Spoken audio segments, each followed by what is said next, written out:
आपण लोकाबद्दल संबंध सोडू, आपण घरदार सोडू, कापडं काढून टाकू, पण मी सगळं सोडलंय म्हटल्याशिवाय राहणार नाही. आणि शरीराचा स्वाभिमान जाणं फार कठीण आहे मला.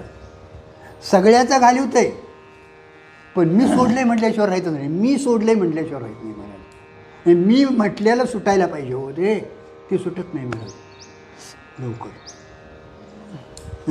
आणि ते सोडणं अत्यंत गरजेचं आहे. लिंगदेह भर्जित बीजाप्रमाणे होत बघा, असतो आणि लिंगदेह भर्जित बीजाप्रमाणे आता बीज भाजवणी केलेलं आहे आम्हा जन्मवरण. आता ते व्यवहार करत आहे, पण पुढचा व्यवहार क्रियाक्रियमान घडत नाही. त्याचा हे आहे, देह आहे तोपर्यंत त्याचा व्यवहार होणार. आणि एक लक्षात ठेवा, ज्ञानी पुरुष जर नसला तर तुम्हाला कोण सांगणार नाव सांगा.